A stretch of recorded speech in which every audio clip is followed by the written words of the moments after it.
Mesdames et messieurs, bonsoir et surtout bienvenue à cette édition de Soir Première de la rédaction. À l'entame ce soir, nous allons vous brosser les traits saillants de la conférence de presse organisée hier à Conakry par le ministre d'État en charge de l'énergie et de l'environnement. La question de l'accès à l'eau potable pour tous était au menu. Nabi Kamara synthèse. L'eau, c'est la vie, dit-on. Mais comment y accéder? La question est toujours d'actualité en Guinée après plus de 50 ans d'indépendance et de souveraineté. Hier, le ministre de l'Énergie et de l'Environnement, à l'occasion d'une conférence de presse, a tenu à décrire l'historique tumultueuse et changeante des secteurs de 1984 à nos jours avant de faire l'état des lieux. Ainsi, parlant de la situation actuelle de la desserte, El Hadj Papakoli Kourma a indiqué que l'alimentation en eau potable des populations de Conakry, comme dans les autres villes de l'intérieur, est faite à partir des eaux de surface et des eaux souterraines à travers les forages. Il a estimé la production journalière totale pour tout le pays à environ 159 000 m3, soit 91% pour la ville de Conakry et 9% pour le reste. El Hadj Papakoli Kourma reconnaît que depuis 2001, notre capitale enregistre de fortes perturbations dans la fourniture d'eau. Il a imputé cela au déficit de la production par rapport à la consommation. Sur les 33 centres urbains de l'intérieur, le ministre souligne que 24 sont équipés de systèmes modernes d'alimentation en eau potable. Pour lui, ces réalisations ont permis de satisfaire sensiblement les besoins d'un certain nombre de populations. Il reconnaît néanmoins que des efforts sont à faire pour satisfaire les besoins réels des populations qui continuent de s'accroître. Les accroissements galopants qui inquiètent justement les journalistes, d'où des questions comme les moyens dont dispose le département de l'énergie pour la mise en œuvre de sa politique, les contrats envisagés avec des partenaires étrangers en matière d'eau, les factures d'eau et autres, la qualité de l'eau donnée à la population. Toutes ces questions ont été répondues à la satisfaction de tous. Il s'agit aujourd'hui de vous faire l'état des lieux pour que vous qui êtes les véhicules justement des messages à l'endroit des populations pour que vous puissiez les dupliquer et puisque vous puissiez donner l'information nécessaire à la population pour que la population comprenne dans quelle situation nous nous trouvons. Dans le cas de Conakry aujourd'hui, le besoin est de près de 300 000 m3 par jour. Or, notre production est d'environ 145 000, soit un déficit de 135 000 m3 jour qu'il faut combler. Pour combler, il faut des moyens. Pour combler, il faut des techniques. Et tout cela que nous avons présenté à vous ici dans un plan que nous avons appelé le plan à très court terme, à moyen terme et à long terme. L'objectif étant de faire comprendre à la population que le gouvernement du professeur Alpha Condé fait du problème de la desserte des populations en eau potable une question première.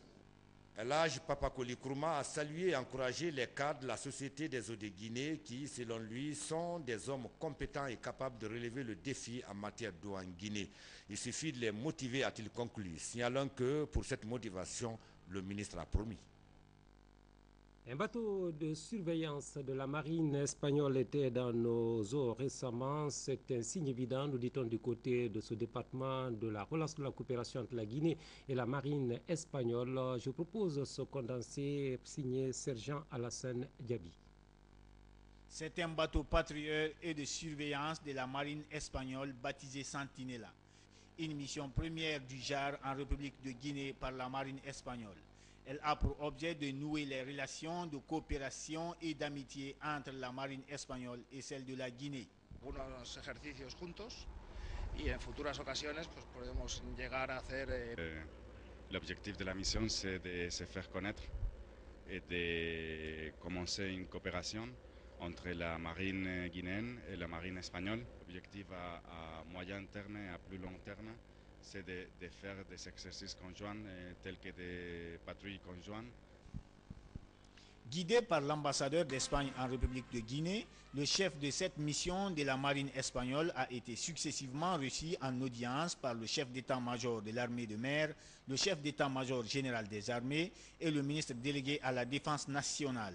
À tous les niveaux, les entretiens ont porté essentiellement sur la coopération.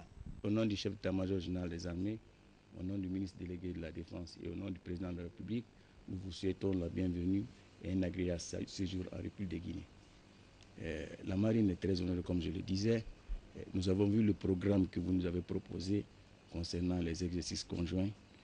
C'est pour nous une opportunité d'apprendre auprès de vous. On travaille à plusieurs niveaux. Le premier, c'est bien sûr la coopération au niveau du contrôle des eaux territoriales, de la zone maritime. Mais il y a aussi un deuxième niveau, c'est la coopération au développement. On a lancé beaucoup de projets dans plusieurs secteurs, y compris l'autosuffisance alimentaire, l'emploi des jeunes, la modernisation de la fonction publique. La visite de Centinela s'inscrit dans un cadre plus large et qui a débuté depuis quelques années. La mission espagnole a été également reçue par le ministre d'État chargé de la sécurité et de la protection civile avant de visiter le Centre national de surveillance maritime et de la pêche. Partout, la volonté de voir cette coopération s'intensifier s'est dégagée. On quitte le secteur maritime, c'est pour aborder le domaine de la santé, l'amélioration substantielle qu'on devrait attendre de l'arrivée massive des partenaires techniques et financiers dans ce domaine. Il y aurait du progrès en matière d'approvisionnement en médicaments, de soins et de logistique. C'est le constat fait dans ce reportage de Souri et de Kira.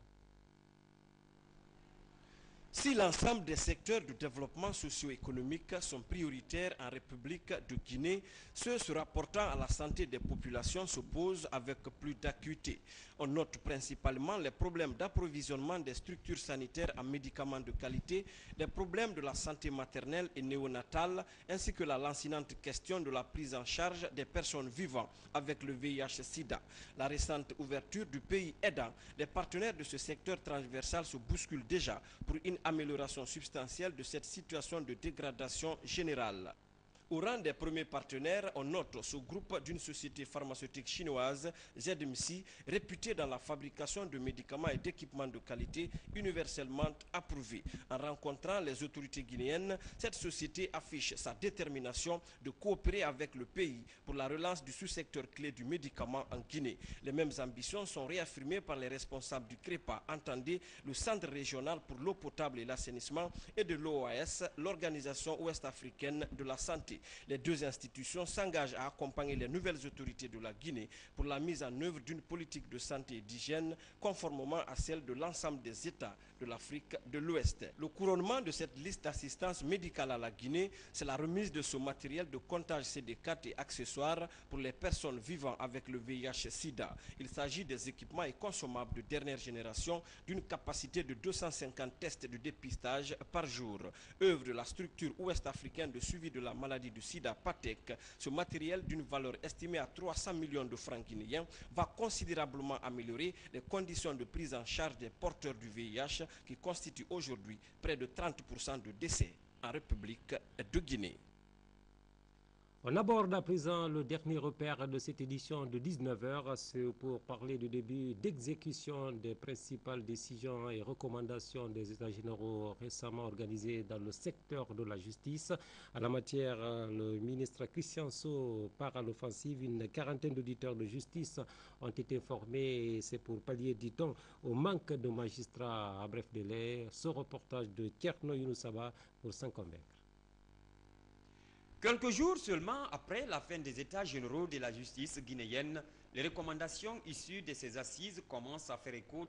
Des recommandations parmi lesquelles figurent la formation, le recrutement des jeunes magistrats et d'autres réformes intervenant dans le sens de la crédibilité de l'appareil judiciaire guinéen. C'est ainsi que le département de la justice, garde des Sceaux, a procédé à l'examen de sortie d'une quarantaine d'auditeurs de justice. Il s'agit de trouver solution au déficit énorme de magistrats en Guinée. C'est pour résorber ce problème de déficit et de vieillissement des magistrats qu'il a été décidé de procéder à des recrutements intensifs de jeunes magistrats. C'est un temps, depuis 2008, la première portion a été recrutée. Celle qui est en train de sortir aujourd'hui est la deuxième promotion. C'est du sang neuf qu'on est en train d'insuffler dans le corps judiciaire. Le ministre de la Justice, garde des Sceaux, a plutôt ciblé les principales étapes pour rajeunir le domaine de la justice avant d'indiquer sa vision. Les recommandations des États généraux portent sur l'exigence de rendre à la justice sa crédibilité et sa noblesse. À ce titre, donc, nous sommes en train d'entreprendre un certain nombre de mesures dans la formation, dans l'éthique et dans la déontologie, pour éradiquer la corruption qui existe manifestement dans la justice. Et l'un des volets que nous venons de voir concerne le recrutement et la formation. Comme on le voit, toutes les réformes sont désormais engagées pour la crédibilité de la justice guinéenne et ce, pour la promotion de la démocratie, garant d'un développement durable. Bien voilà, ce reportage met un terme à cette édition de 19h réalisée par Ali Badra Kondé, l'œil de la caméra tenu à cette édition de 19h par Antoine Makolé. Ensemble, nous espérons vous retrouver sans doute plus nombreux pour le grand journal de 20h30. Bonsoir, excellente suite des programmes.